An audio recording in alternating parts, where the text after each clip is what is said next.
ప్రత్యేకంగా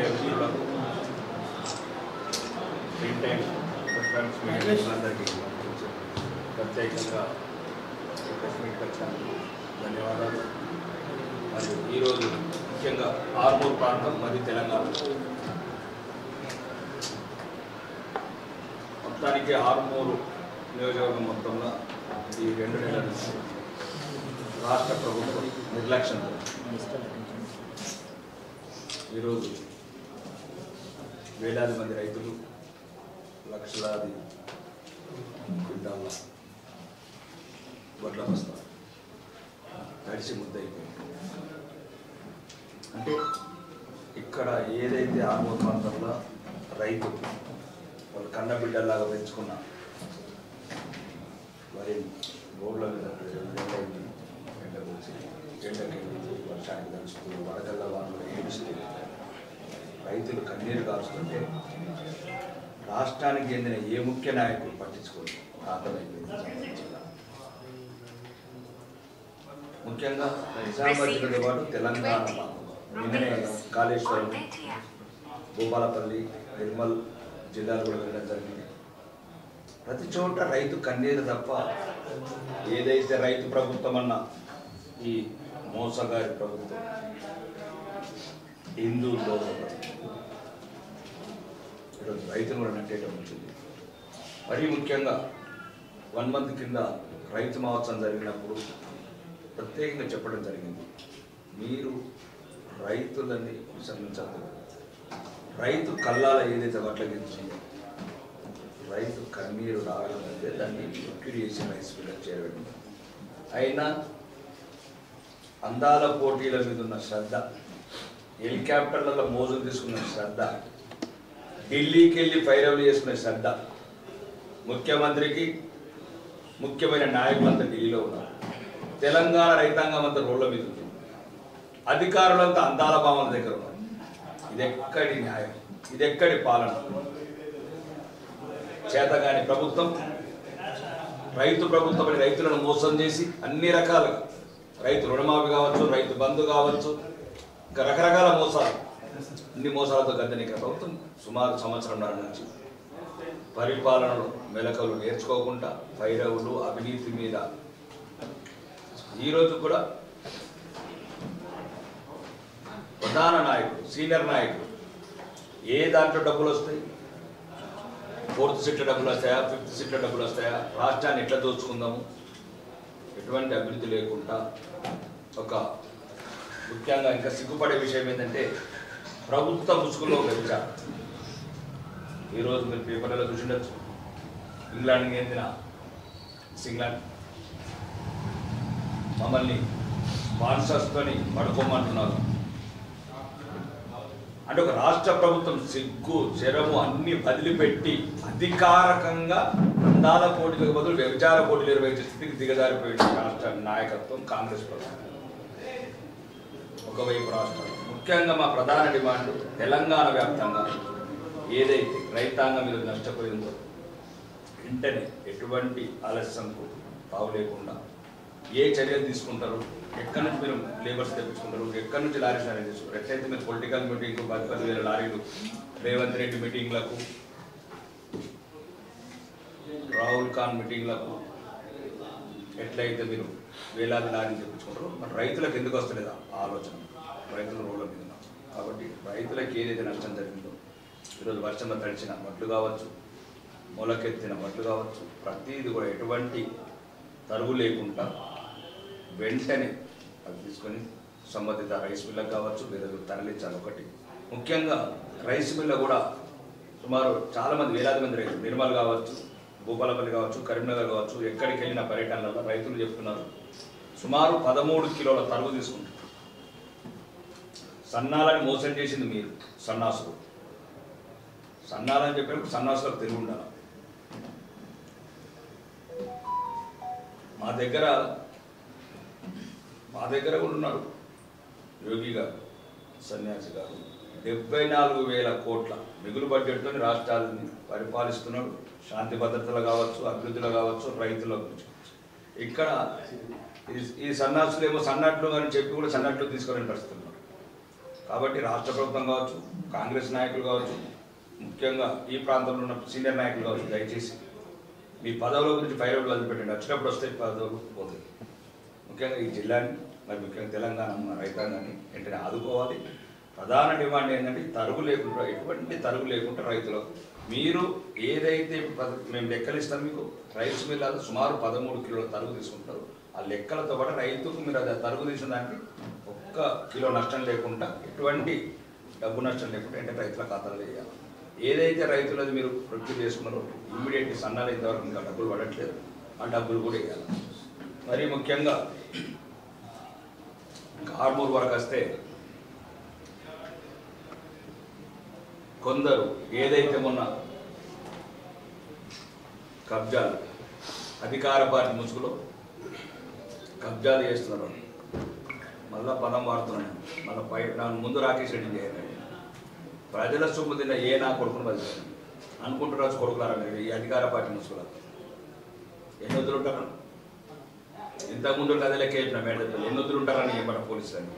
ఎన్ని వద్దులు ఉంటారా మీరు? మళ్ళీ ప్రజల సొమ్ము ప్రజలకు ఇద్దాం. మొన్న 1500 గజాలు, అది మీడియా మిత్రుల సహకారంతో సుమారు 5 కోట్ల ల్యాండ్.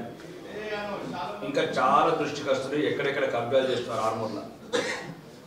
ప్రతి ఒక్కరు రాసుకోవడం మిమ్మల్ని మాత్రం మీరు అనుకుంటున్నారు రాజకీయ ముసుగులలో ఈరోజు హైదరాబాద్ మే आप लोग का सत्य में 1 घंटे के काम है सब लोग उड़ा देंगे. మీరు మళ్ళీ ఒక్కొక్కరు చెడరేగుతున్నాడు ఆర్మూర్లో. ఎవరిని కూడా వల్ల అందరినీ ఆరెంజ్ బుక్లో నోట్ చేసుకుంటున్నారు. ఎన్ని రోజులు తింటారా ఇట్లా ప్రజల సొమ్ములు? ఎన్ని రోజులు తింటారు? దమ్ముంటే ప్రజలకు మంచి చేయాలి. రాజకీయం అంటే ఏదైనా అధికార పార్టీ నుండి మంచి చేయండి. ఇదేంటి ల్యాండ్లు కబ్జా చేసుడు, రకరకాల అదేమంటారు ఈ మధ్యన ఏదో ఎల్ఆర్ఎస్ ముసుగుల. ఇంక అధికారులకు కూడా చెప్తున్నా, మీ సంగతి తర్వాత ఉన్నది. ఎవరిని కూడా వదిలేదు, అందరు నోట్ చేసుకుంటున్నా. ఆడు గ్రూప్ 1 కావచ్చు, గ్రూప్ 2 కావచ్చు. నిన్న కూడా ఇచ్చిన ఐఏఎస్లో కూడా వార్నింగ్ ఇచ్చిన. నేను ఇక్కడ కూడా స్థానికంగా అధికారులకు చెప్తున్నా, ఎవరైతే ఏదన్నా తప్పుడు పనులు, చీకటి పనులు, ప్రజలకు నష్టం కలిగించే పనులు చేసినారనుకో ప్రతి ఒక్కరికి శ్రీకృష్ణ జన్మస్థానం పంపిస్తున్నారు. ఈ ఆర్మూర్లో మాత్రం చాలామంది ఈ రకంగా ఈ మధ్యన ఫైరల్ చేసుకుంటా, పేకాట క్లబ్లు అనుకుంటా, హోటళ్ళ రకరకాల సంఘ విద్రోహ పనులు చేసుకుంటా మళ్ళీ మొదలుపెట్టిన ఆర్మూర్ని. ఇది గౌరవ ముఖ్యమంత్రి గారి దృష్టికి కూడా తీసుకెళ్ళాను. మరియు వీలైతే గవర్నర్ గారి దృష్టికి తీసుకెళ్తాను.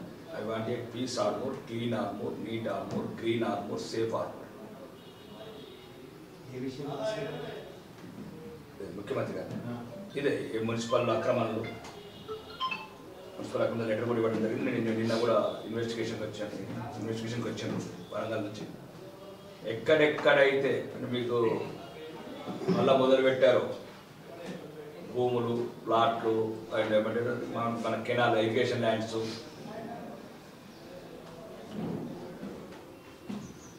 ఇవన్నీ ఒకవేళ మిగతా వాళ్ళకు కూడా చెప్తున్నా, మీరు కూడా ఎవరన్నా ఫైరల్ చేసి డబ్బులు ఇచ్చిన ఆ నా కొడుకు ఈ నా కొడుకు చీకట్ల డబ్బులు ఇస్తున్నారు అనుకో, ఎప్పటికీ కావాలి. రాకేష్ రెడ్డి ఉన్నాను ఇవాళ ఏదైనా చేసుకుంటున్నారు అధికారంతో చీకట్లలో. అధికారంగా వచ్చినాక అరగంట లోపల క్లీన్ చేస్తున్నాం. ఎట్లయితే ఆర్మూర్ని రౌడీజన్ లేకుండా చేసినా, ఎట్లయితే కబ్జాలు లేకుండా చేసినా, కమిషన్లు లేకుండా చేసినా, ఏం చేసి చీకట్లు వేయాల్సిందే కొడుకు అధికారులకు. మరి ముఖ్యంగా ప్రతి ఒక్కరు లెక్క రాస్తున్నాం. మీరు అనుకుంటున్న ఎమ్మెల్యే గారు ఈరోజు రాష్ట్ర స్థాయి నాయకుడు అయ్యిండు, ఆర్మూరు కొద్ది పట్టించుకుంటాడు. ప్రతి నిమిషము మీరు ఎక్కడెక్కడ లంచాలు తీసుకుంటున్నారు అవన్నీ రికార్డ్ అవుతున్నాయి. ఏసీబీ డైరెక్టర్ గారు కూడా చెప్పారు ఆర్మూరు ప్రత్యేక దృష్టి పెట్టుకొని. కొందరు ఎక్కువ చదువుకున్నాడు, తెలివి ఎక్కని కొంతమంది అధికారులు. ఈడ కాకుండా అత్తగారు ఎక్కువ తీసుకున్నాడు, కామారెడ్డిలో ఒకటి తీసుకున్నాడు. ఇది చెప్తున్నా మంచిగా చదువుకున్న వాళ్ళు ఇప్పుడు ఉంటే వాళ్ళు దగ్గర పెట్టుకున్నాడు ఆర్మూర్లో. ఎట్లయితే ఇంతకుముందున్న కొడంగల్ శాసనసభ్యుడు ఒకప్పుడు కామారెడ్డిలో ఓడిపోయిన రేవంత్ రెడ్డి అధికారుల వీపులు వలుగొడుతున్నాడు. ఆ పదజాలను ఉపయోగించండి. అధికారులను బట్టలిప్పి రోడ్డు మీద తిప్పుతున్నాడు. కొడంగల్ శాసనసభ్యుడు కామారెడ్డిలో ఓడిపోయిన అన్ముల రేవంత్ రెడ్డి ఆ భాషని మమ్మల్ని ఉపయోగించింది అధికారులు.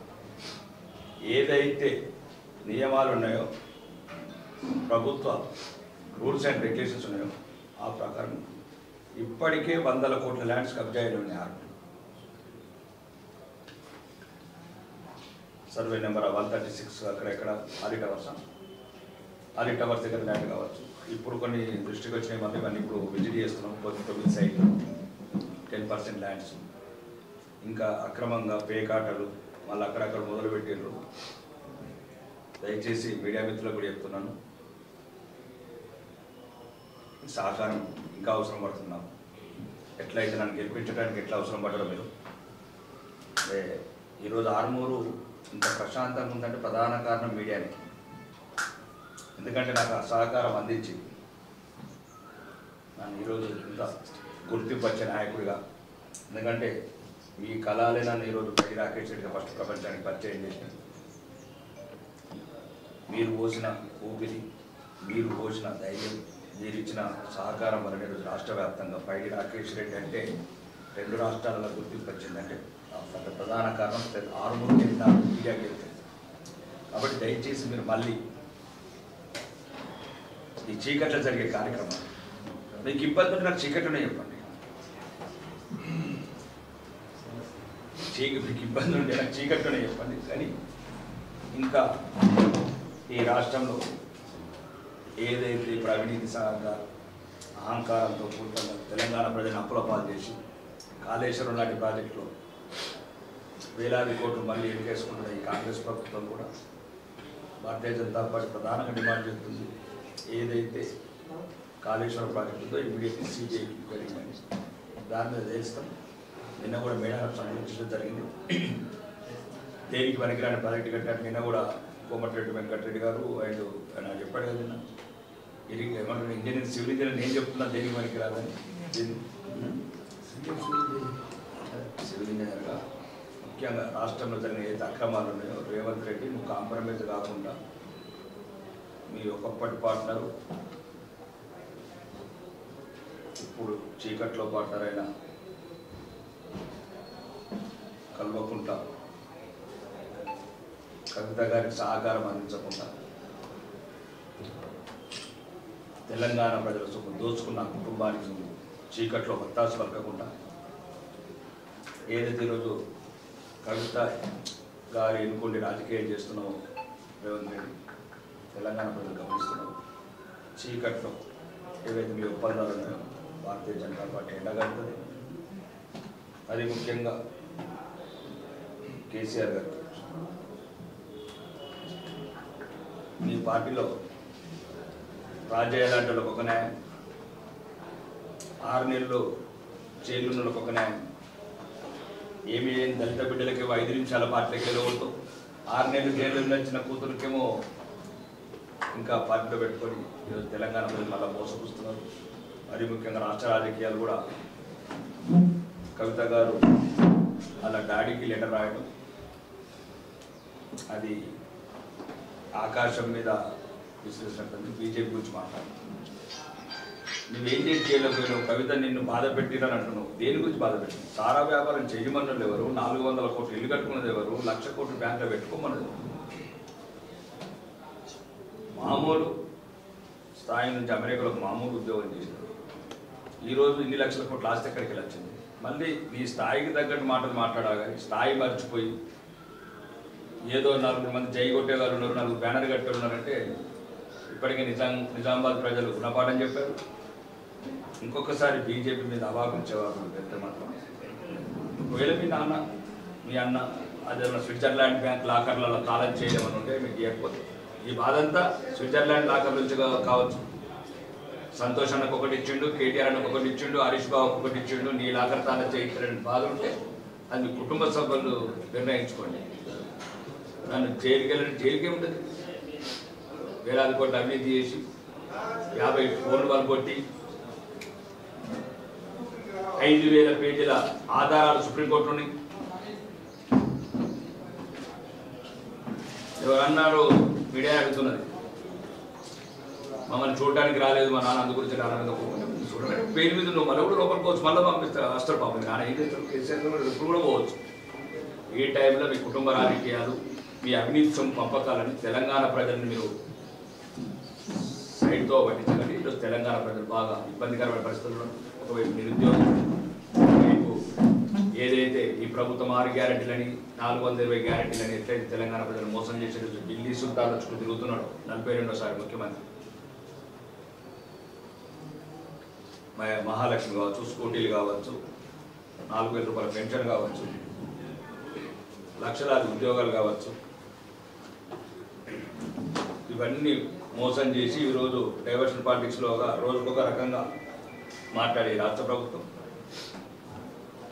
ఇప్పటికైనా తెలంగాణ రాష్ట్రం మీద ఏదైతే 10 సంవత్సరాలు అహంకారం, అధికారం, అవినీతి, కుటుంబ పాలన, అవినీతి పాలనతో లక్షలాది కోట్లు తెలంగాణ ప్రజల మీద అప్పుమోపిన ఆ కల్వకుట్ల కుటుంబం చేసిన ఏవైతే ఉన్నాయో తప్పిదాలు, టెలిఫోన్ ట్యాపింగ్ కావచ్చు, మీరు కొండసురేఖ గారు ఇంత కాదు సమంత ట్యాప్లు ఈరోజు తెలంగాణ ప్రజలు పెట్టారు. ఏం చేశారు? ఎన్ని వేల కోట్లు కొట్టేశారు. 19 మంది హైకోర్టు జడ్జిలో మన రికార్డింగ్ విన్నారు. అది ఎందుకు చూపిస్తున్నారు తెలంగాణ ప్రజలు? దాంట్లో ఎవరెవరైతే ఇన్వాల్వ్మెంట్ ఉందో, టెలిఫోన్ ట్యాపింగ్ కావచ్చు, కాలేజ్ ఫ్రంట్ ప్రాజెక్ట్ కావచ్చు, ఇవన్నిటి మీద వెంటనే తగిన చర్య తీసుకొని తెలంగాణ రాష్ట్ర ప్రజల ఏదైతే లక్షలాది కోట్ల అవినీతి జరిగిందో దాన్ని రికవరీ చేసి అంతలో తెలంగాణ ప్రజలకు రిలీఫ్ ఇవ్వమని కోరుతారు. కాంగ్రెస్ ప్రభుత్వం అంటే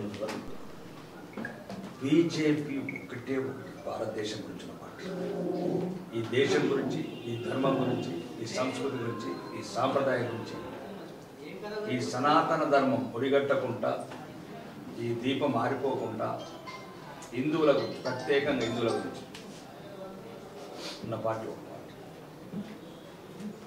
కాంగ్రెస్ దేశ ద్రోహ పార్టీ, దేశాన్ని చీల్చిన పార్టీ, దేశాన్ని కాల్చిన పార్టీ, రాజ్యాంగాన్ని దొంగలు దొక్కిన పార్టీ, సిక్కులను ఊచకోత కోసిన పార్టీ, శ్రీలంకలో సైనికులను చంపిన పార్టీ, ఇండియన్ సైనికులు శాంతి దళం తీసుకుని 15,000 మంది చంపిన రాజీవ్ గాంధీ, సుమారు లక్షలాది మంది జైళ్ళలో వేసి చంపిన పార్టీ ఇందిరాగాంధీ గారి నాయకత్వం, దేశాన్ని విభజన చేసి దేశాన్ని అన్ని రకాలుగా భ్రష్టు పట్టించిన వ్యక్తి నెహ్రూ గారి పార్టీ. కాబట్టి కాంగ్రెస్ మూలాలకు బీజేపీ చాలా దూరం ఉంటుంది. రెండోది బీఆర్ఎస్ అనేది అదే నిన్న కూడా ప్రధాన రాష్ట్ర మీడియాలో కూడా డిమాండ్ చేసింది. 2001లో జలయజ్ఞంలో ఏ రోజైతే కిరాయి అద్దెగట్టలేని కొండ లక్ష్మణ్ బాపూజీ గారి జలయజ్ఞంలో జలవిహార్ పార్టీ ఆఫీస్కి అద్దెలేని కేసీఆర్, అద్దె కట్టలేని కారుకు ఈఎంఐ కట్టలేని కేసీఆర్ పార్టీ పెట్టినప్పుడు అందరి ఆస్తులు ఎన్ని ఉంది? 2025లో ఆస్తులు. వ్యాపారాన్ని తెలంగాణ సెంటిమెంట్ వ్యాపారం చేసుకున్న కుటుంబం అండ్ గ్యారెస్. ప్రతి నాయకుడు సైకిళ్ళ మీద తిరిగినోడు ఈరోజు హెలికాప్టర్. అది తెలంగాణ రాష్ట్రం గమనిస్తుంది. హైదరాబాద్ అంటే మీకు ఎందుకు చెప్తున్నాడు? హైదరాబాద్ ప్రతి ఒక్కరికి అవగాహన ఉంది. ఎవరు హెలికాప్టర్ కొన్నాడు, ఎవరికి సైకిల్ ఉండేది, ఎవరికి 100,000 ఎకరాలు వచ్చినాయి, ఫామ్ హౌజులు వచ్చినాయి, ఇదంతా ఒక నోటెడ్ ఉంది. మా భారతీయ జనతా పార్టీ అధికారంలోకి వచ్చినప్పుడు ఇంక ఎట్లయితే ఇప్పుడు కుమ్మక్కయ్యారు. రెండోది మీరు అన్నది మీరు గమనించారు రాష్ట్ర రాజకీయాలు. 2014 నుంచి కాంగ్రెస్ ఏమో బీఆర్ఎస్ పోయాడు, ఇప్పుడేమో బీఆర్ఎస్ కాంగ్రెస్ పోయాడు. భారతీయ జనతా పార్టీకి రావాలంటే దేశం మీద గుండెల నిండా ప్రేమ ఉండాలి, ఈ ధర్మం మీద ఒళ్ళంతా ఆప్యాయత ప్రేమ ఉండాలి. అది కాంగ్రెస్ బీఆర్ఎస్ వల్ల కావు. కాబట్టి ఇప్పుడున్న మన గౌరవనీయ ముఖ్యమంత్రి గారు కూడా చెప్తారు ఏమని, సిబిఐకి అప్పయ్యకుంటే సిబిఐకి అప్పయ్యితే నా చేతులకు వెళ్ళి ఇలా జుట్టు పోతే కల్వకుంట్ల కుటుంబం ఇలా నేను బ్లాక్మెయిల్ చేయాలంటే నా జుట్టు ఉండాల్సిందే. దాన్ని బట్టి అలా అర్థం ఎవరికి? ముఖ్యమంత్రి గారు బహిరంగంగా ఒప్పుకుంటున్నారు. అలాగే ఇప్పటికీ కూడా కాంగ్రెస్ నాయకులకు చెప్తున్నా, ఫస్ట్ ముఖ్యమంత్రి గారి భాష కూడా మార్చుకోవాలి. తెలంగాణ పరుపు తీసే ముఖ్యమంత్రి తెలంగాణ నడిబజార్ల నగ్నంగా నిలబెట్టి ఢిల్లీ కోతేవాడు తెలంగాణ ప్రజాప్రతినిధులని రాణిస్తలేరు. ఏ ఆఫీసులు కూడా ఎక్కడ కూడా రెండోది ఏదైనా అపాయింట్మెంట్ అడిగితే చెప్పులు దొంగతనం చేస్తారు మీ తెలంగాణకి వెళ్ళొచ్చిన వాళ్ళు ముఖ్యమంత్రి కానీ మంత్రులు కానీ అంటే తెలంగాణ కాంగ్రెస్ అంటే ఆ రకం అంటే చెప్పులు దొంగతనం చేసే వాళ్ళు లెక్క అయిపోయింది. ముఖ్యమంత్రి నేను మాడట్లేదు. దాన్ని బీజేపీ స్పందిస్తుంది అన్న అంటే తెలంగాణలో రెండోది ఇప్పుడు నేను ఏమంటున్నానంటే ముఖ్యమంత్రి గారిని కూడా ఇప్పుడు మీరు ఒక రకంగా మీరు ప్రజలని మోసం చేశారు. ఇప్పుడు నన్ను కోసుకొని ఏం లేదు కోసుకునే పక్కకు జరగండి. ఎవరైనా నాయకత్వం పఠిస్తున్నాడు మీరు ఏదైతే దొంగ వాగ్దానాలు చేశారో మోసం దొంగ ప్రయత్నమైనా చేస్తారు. ఆఖరికి నన్ను కోసుకున్న నిలువేలా కోసుకున్న రూపాయి రాదంటే మరి ఎందుకు చెప్పినా ఇవన్నీ అంటే ఇప్పుడు ప్రజలకు చెప్పినా కదా ఇండైరెక్ట్గా నేను పెన్షన్లు పెంచా, మహిళలకు 2,500 ఇయ్యా, సగం కొట్టేసి పెన్షన్లు ఇస్తా, లేకపోతే 2 ఏళ్ళైనా ఇప్పుడిప్పుడే గుణాలతో మొదలుపెట్టిన ఇందిరమ్మ, ఇవన్నీ ప్రజలను మోసం చేయడానికి. సుమారు మాకు చెప్పింది ఏంది, మాకు అసెంబ్లీకి వెళ్ళగానే 20 లక్షల ఇల్లు కడతామంటే ఇప్పుడు మన పొంగులేటి శ్రీనివాసరెడ్డి చెప్పారు 20,000 ఇల్లు.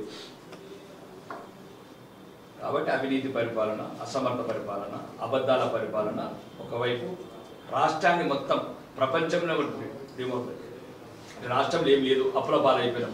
ఏమవుతుంది చెప్పండి? దానివల్ల ఏమొస్తుంది? నువ్వు చెప్పాలనుకున్నావు తెలంగాణ ప్రజలకు మీకు ఏమి ఇయ్యను డైరెక్ట్ చెప్పు. రాష్ట్రాన్ని ఎందుకు పరుదిస్తావు ముఖ్యమంత్రి గారిని అడుగుతున్నాను. ఇక్కడ నుంచి ఏ కాంగ్రెస్ నాయకుడైనా కానీ ఈ గల్లీ లీడర్లు వేరే లీడర్లు పక్కన పెడితే రాష్ట్ర నాయకత్వానికి మన అసెంబ్లీలో కూడా చెప్పాను. నేను ఇక్కడ కదా అసెంబ్లీలో చెప్పాను, రాను అసలు ఎప్పుడు హైదరాబాద్ అంటే రావట్లేదు. రిజిస్ట్రేషన్స్ కూడా మొన్న 65% పడిపోయింది. ట్రాన్సాక్షన్స్ అంటే దీన్ని బట్టి అర్థం చేసుకోవచ్చు. రిజిస్ట్రేషన్స్ ఏ రకంగా పడిపోయినాయి, జిఎస్టీ కలెక్షన్స్ ఏ రకంగా పడిపోయినాయి, ఫ్లైట్ ట్యాక్స్ ఏ రకంగా పడిపోయింది. ఇప్పుడు మొత్తం సుమారు 1,00,000 ప్లాట్లు ఖాళీ ఉన్నాయి హైదరాబాద్. వీళ్ళకి డబ్బులు కట్టలేక, కాంగ్రెస్ ట్యాక్స్ కట్టలేక, ఏమంటారు సీ ట్యాక్స్, జిఎస్టీ వాటి సీ ట్యాక్స్ కట్టలేక 1,00,000 ప్లాట్లు ఖాళీ ఉన్నాయి. ఎంతసేపు బ్రీఫ్ కేసులు పోయాలా, ఢిల్లీకి పోవాలా, బేగంపేట బయట పెట్టుకోవాలి, ఇక్కడ వంచుకున్నంత వంచుకున్నారు. 6 ముఖ్యమంత్రులు ఉన్న పార్టీ. కాబట్టి తెలంగాణ ఏదైతే బ్రాండ్ ఇమేజ్ ఉందో ఇది నేచురల్ పోయింది. కాబట్టి దీన్ని డ్యామేజ్ చేయకండి కాంగ్రెస్ ఇంకుంటారు. కానీ మధ్యంతర ఎన్నికలు వచ్చే అవకాశాలు కూడా ఉన్నాయంటున్నారు. ఇప్పుడు బీఆర్ఎస్ బీజేపీ ఉంటుంది ఎలక్షన్ చాలా 3.5 సంవత్సరాలు ఉంది. 3.5 बीजेपी ఒకటేనండి. बीजेपी विस्तार करते विजय वही होगा, विजय के बारे में सोचता नहीं है, विस्तार. ఇది ఒక భావజాలం. ప్రపంచంలో ఉన్న ఏకైక దేశాన్ని కాపాడుకోవాలా, మా ధర్మాన్ని కాపాడుకోవాలా, మా వాళ్ళని కాపాడుకోవాలా, కశ్మీర్ కన్నీళ్లు చూడాలా, వెస్ట్ బెంగాల్ రక్త మార్కలు చూడాలి, ఎదుటివాడికి ఆట మాకు పాలు. కాంగ్రెస్ వాడికి బీఆర్ఎస్ వాడికి ఏముంటుంది? కొడుకును ముఖ్యమంత్రి చేయాలా, కూతురుని ముఖ్యమంత్రి చేయాలా, మనమని చేయాలా, వీళ్ళకు ఉంటుంది. రేవంత్ రెడ్డికి ఏం, సోనియా గాంధీకి ఏముంటుంది? పేరు రాహుల్ ఖాన్ చేయాలా, లేకపోతే ఇంకొకటి మధ్య పోరాడొచ్చాడు ప్రియాంక వాళ్ళ ఏమైనా చేసుకోవాలి. మాకేముంటుందండి? కాశ్మీర్లో పహల్గామ్లో బొట్టు దూరబడ్డ బిడ్డలని ఏ రకంగా సొంతం చేకూర్చాలా? భారతదేశంలో ఇంకొకళ్ళ హిందూ బిడ్డల బొట్టు చెడపకుండా అంటే ఏం జాగ్రత్త తీసుకోవాలి? పహల్గామ్లో వచ్చిన బంధువు కార్బన్ వస్తే ये बोला था फॉर एग्जाम्पल अजीम ना अजीम है और कौन है क्या अपना कौन है नहीं वो आतंकवादी इधर आएगा तो कैसा बोल के पूछो छुड़ा देंगे नहीं वो बात నేను ఏమంటున్నా ऐसा नहीं ఏమంటున్నా అంటే నేను ఇప్పుడు ఇక్కడ వచ్చారనుకోండి ఉదాహరణకు చెప్తున్నా వచ్చి ముస్లిమ్స్ విడిగొనండి హిందువులు విడి వాళ్ళంటే బాగా ఎక్కువ బాధ వల్ల ఎవరు ఉంటారు? నేను మన అసెంబ్లీ అదే అడగదాం అనుకుంటున్నా అక్బరుద్దీన్ కల్మనే చెప్పమని. నేనంటున్నట్టు భారతీయ జనతా పార్టీ ఇతర మతాలను ఏమనదు, కానీ మా ధర్మాన్ని కూడా కాపాడుకోవాలి. కాబట్టి భారతీయ జనతా పార్టీ ఏ పార్టీతో పొత్తు పెట్టుకుంటుందా? ఒకవేళ జై హిందూ ధర్మం వైపు ఎట్లయితే ముస్లిమ్స్ని మైనారిటీని ఏ రకంగా చూస్తున్నారో ప్రేమగా, మమ్మల్ని కూడా ప్రేమగా చూస్తే అంటే రాజకీయాలు ఏమవుతుంది? ఏ తప్పేమవుతుంది? పోతుంది. ప్రజాస్వామ్యంతో ఉండాల్సిన పార్టీలు. కానీ 99% మాకున్న ఢిల్లీ మేమైతే ఉన్నామో మాకు పొత్తులు ముఖ్యం కాదు. తెలంగాణలో భారతీయ జనతా పార్టీ కాషాయ జెండా ముఖ్యం. మరియు ముఖ్యంగా అసదుద్దీన్ అన్న మాటకు దానికి మేము ప్రతికారం తెచ్చుకోవాలి. అసదుద్దీన్ గారు ఏమన్నారంటే తెలంగాణ అసెంబ్లీ మీద కాషాయ జెండా ఎగిరేరియా భారతీయ జనతా పార్టీ జెండా. దానికి మా హిందువులకు అన్న కొందరున్న సన్నాసులకు చైతన్యం వచ్చి 15% ఉన్నోడికి గంత అహంకారం ఉంటే 85% ఉన్న మన జెండా ఎందుకు ఎగరేయద్దనే పౌరుషం ఉంటే మన జెండా ఎగరేయాలి. యూపీలో ఎగరేసినట్టు, మధ్యప్రదేశ్ ఎగరేసినట్టు, ఛత్తీస్గఢ్ ఎగరేసినట్టు, గుజరాత్లో ఎగరేసినట్టు, 21 రాష్ట్రాలలో ఆరెంజ్ జెండా రెపరెపలాడినట్టు 22వ రాష్ట్రం ఇది, 23వ రాష్ట్రం కర్ణాటక. అన్న రాజీవ్ గాంధీ అని అంటారు కానీ మీరు రాజీవ్ ఖాన్ అంటున్నారు మధ్యాహ్నానికి ఏం అర్థం? అదే రాహుల్ ఖాన్, తాతకు జైందర్ ఖాన్. రాహుల్ గాంధీ అని వినొచ్చింది. రాహుల్ గాంధీ ఇప్పటిదాకా గాంధీ వైశాస్, కరమ్చంద్ మోహన్ గాంధీ గారు, మోహన్ దాస్ కరమ్చంద్ గాంధీ, గుజరాత్ వైశాస్. మీ అందరికి ఆరుగురు విలేకరులకి చదువుతుంది, సరదాగా మాట్లాడుతుంది, మనకు కూడా అవేర్నెస్ వస్తుంది. చెప్పండి, మీరైనా చెప్పండి. అంటే దొంగతనం చేసిన పేరు, ఎత్తు ఖర్చుకున్న పేరు, అటాక్ చేసిన పేరు, హైజాక్ చేసిన పేరు, మీరు చెప్పండి కదా ఎక్కడ కుదురుతుంది? గాంధీ గారిదేమో గుజరాత్ వైశ్య కమ్యూనిటీ, ఇదేమో కాశ్మీరు బ్రాహ్మణ కమ్యూనిటీ, ఎట్లా కుదిరే పేరు? కాబట్టి ఇది ఈ రకంగా బయటికి రావాలని ఇట్లా మేము అడుగుతాం. కానని వాడికి లేకపోతే నేను రాహుల్ గాంధీ నువ్వు ఎందుకు అడుగుతున్నావు? అంటే మేము ఇప్పటివరకు లేదు మరి అనేసి. ఇప్పటివరకు మేమేమంటున్నామంటే మా దేశస్తుడు కాదు, ఓపెన్గా చెప్తున్నాం, మా మతస్థుడు కాదు. మా దేశస్తుడు ఎట్లా అవుతాడు? సోనియా గాంధీ గారు మా దేశస్తురాలు కాదు కదా, మా మతస్థురాలు కాదు, క్రిస్టియన్. అంటే ఇండియన్స్ లో అంటే తండ్రిదే వస్తుంది కదా. తండ్రి కూడా హిందూ కాడు కదా, తండ్రి కూడా హిందూ కాడు, తల్లి విదేశురాలు. మేము ఏమంటున్నాం, మా దేశస్థుడు కాదు, మా మతస్థుడు కాదు. మా దేశస్థుడు అంటే సంపూర్ణ భారతీయుడు కాదు. నీలాగా మీ అమ్మ నాన్న ఎట్లయితే ఆర్మూరు ఉన్నారో, మా అమ్మ నాన్న ఎట్లయితే అంకాపురంలో ఉన్నారో అతను కాడు. తండ్రి భారతీయుడు, తల్లి ఇటలీ దేశస్తురాలు. మా దేశస్తుడు గారు ఇప్పుడు సార్లు మాట్లాడుతుంది, ఇబ్బంది ఏముందండి? ఇప్పుడు అడుగాడు కూడా మా హిందువులను అవమానిస్తే మేము ఎందుకు మాట్లాడకూడదు? ఇప్పుడు నిన్న ఈ విషయం కూడా రాసుకొని మంచిగా ఉంటుంది, భ్రమణం ఉంటుంది. భారత ప్రధాని కావాలని కలలు కంటున్న రాహుల్ ఖాన్ సైన్యాన్ని ఆ రకంగా అవమానించడం ఏంటండి? ఈయనకెందుకు చూపించాలి ఫ్లైట్లు? ఎవడన్నా సైన్యాన్ని అవమానిస్తాడా? తల్లిని అడుగుతాడు ఎవడన్నా, తండ్రి ఎక్కడన్నా? తండ్రి ఎవరైనా చెప్పగలుగుతున్నా? నువ్వు భారత ప్రధాని కావాల్సిన ఒక దేశ నాయకుడివి. సైన్యం జయశంకర్ అడుగుతాడు. మళ్ళీ అది కూడా జయశంకర్ విదేశాంగ శాఖ మంత్రి. ఎక్కడికి వెళ్ళి పెట్టుకున్నావు ఈ కాంగ్రెస్ వాళ్ళు కానీ ఆ దేశ నాయకుడిని? నువ్వు ఏదైనా అడిగేదంటే నీకు రైట్స్ ఉన్నాయి. ప్రధాన ప్రతిపక్ష నాయకుడిగా నువ్వు డైరెక్ట్ డిఫెన్స్ మినిస్టర్ దగ్గరికి ఏదంటే డిఫెన్స్ మినిస్టర్ నిర్ణయిస్తాడు. అంటే ఒకవేళ ఎట్లాంటి వ్యక్తి ఈరోజు విదేశీ శక్తుల కుట్రలో భాగమైన రాహుల్ గాంధీ గారు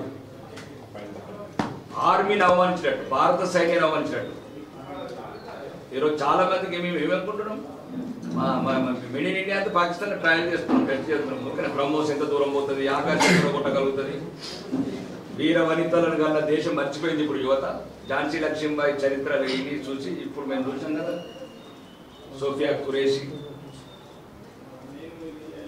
అనికా సింగ్. ఇప్పుడు దేశంలో ఒక వీర వనితలకు, వీర నారీలకు ఈరోజు భారతదేశం కొట్టగలిగిందంటే ఈ యుద్ధం గెలిచి ఈరోజు ప్రపంచానికి అందరికీ ఒక చాటు చెప్పగలిగింది. ఏ దేశం అనుమతి లేకుండా ఎప్పుడు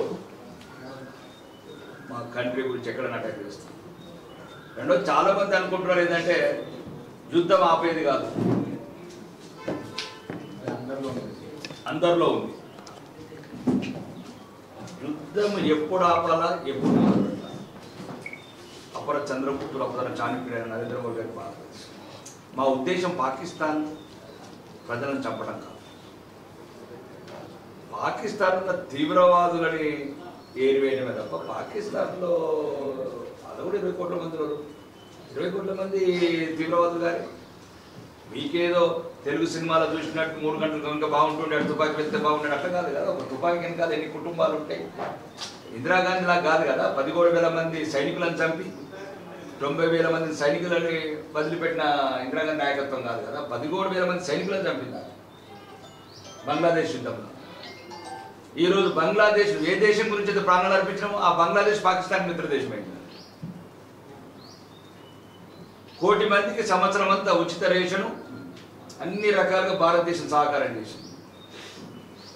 కాబట్టి ఇక్కడ సుమారు మా ఆపరేషన్ సింధు ఓన్లీ 9 ఉగ్రవాద స్థావరాలు, 11 ఆర్మీ బేస్లు. ఇప్పటికీ మీరు వండి పాకిస్తాన్లో మిత్రులకు ఫోన్ చేయండి, యూట్యూబ్లో పెట్టి అదేమంటారు వీడియో కాల్ చేయండి. నౌకాన్ ఎయిర్ బేస్, అన్ని ఎయిర్ బేస్ ఏ రకంగా ధ్వంసమైంది. మొత్తం సుమారు ఒక 11 ఎయిర్ బేస్ను కొట్టాం, 20% డిఫెన్స్ మ్యానుఫ్యాక్చర్స్ కొట్టగలిగినాం. రెండోది అంటే ప్రపంచానికి చెప్పగలిగినాం ఏ టైంలో 5 నిమిషాలు టార్గెట్ తీసుకుంటే పాకిస్తాన్లో ఎక్కడంటే అక్కడ కొట్టగలుగుతాం. రెండోది ఎదుటోడికి కూడా విపత్తు చూడగలిగినాం. చైనా మిడ్ ఇన్ చైనా ఎట్లుంటుంది, మిడ్ ఇన్ టర్కీ ఎట్లుంటుంది అవి కూడా చూడగలిగినాం. మరి ముఖ్యంగా ఈ భారతీయులు కూడా చెప్పాల్సిన అదే చెప్తున్నాం. ఇంకా మనకు ఏదైతే శత్రు దేశాలు ఉన్నాయో ఆ దేశాలతో కొద్దిగా మనం ట్రావెలింగ్స్ పర్యటనలు, ఎందుకంటే నువ్వు పర్యటన చేసిన టర్కీకి ఇచ్చిన పైసలు ఆయుధాలతో మన సైనికులను చంపుతున్నాడు. కొన్ని ఆలోచించాలి భారతీయులు, తెలివైన వాళ్ళు, చదువుకున్న వాళ్ళు. కాబట్టి ఈరోజు ముఖ్యంగా కర్రెగుట్టలో వామపక్షాలు కేంద్ర ప్రభుత్వం ఖనిజ సంపద కోసమే ఎన్కౌంటర్ జరుపుతుంది అంటున్నారు కదా, దానిపైన ఒకటి మేము చాలాసార్లు నేను ఇప్పుడు ఇంటర్వ్యూలో కూడా ఈ మధ్యన బాగా ఇంటర్వ్యూలు వస్తున్నాయి. నక్సల్ లైట్స్ సుమారు 1967 మన తెలంగాణకు వచ్చినాం. జగిత్యాల చైత్రయాత్ర అని కాదు, శ్రీకాకుళం ఎక్కువ. అప్పుడున్న పరిస్థితులు వేరు, ఇప్పుడు ఆధునిక భారత్. అప్పుడు ఆ పరిస్థితులు ఆ కాలమానం ప్రకారం అది కరెక్ట్. కానీ కరెక్ట్ అంటే కరెక్ట్ అంటే ఆశయం కరెక్ట్, ఆచరణ కరెక్ట్ అని అన్నాను. ఇప్పుడు ఏ ప్రజల గురించి అయితే కొట్లాడుతున్నారు, ఏ ప్రజల గురించి కోరుకుంటారో బస్తారు కావచ్చు, ఇంకేదైనా కావచ్చు, వాళ్ళ స్కూల్ మీరే కన్సర్న్ చేస్తారు, వాళ్ళ రోడ్డు మీరే కన్సర్న్ చేస్తారు, వాళ్ళ వాళ్ళ కమ్యూనికేషన్స్ మీరే ఏం కోరుకుంటున్నారు మీరు? ఏ పేద ప్రజల గురించి ఏం కోరుకుంటారు? పేదవాడికి చదువు రావాలి, గిరిజనులకు చదువు రావాలి, గిరిజనులకు వాళ్ళ జీవన విధానాలు మౌలిక వసతులు అభివృద్ధి చెందాలని మీరే ధ్వంసం చేస్తే మీరు ఎట్లా ఆధునిక భారత్ 21వ సెంచరీ? ఒకటి. రెండోది నక్సలైట్లకు ముఖ్యంగా నా విజ్ఞప్తి చెప్తున్నాను, ప్రత్యేక మొన్న కూడా చెప్పాను, ఈ విధంగా ఇప్పుడు ఈ ద్వారా చెప్తున్నాను. నక్సలైట్ల అవసరం అడవులో లేదు.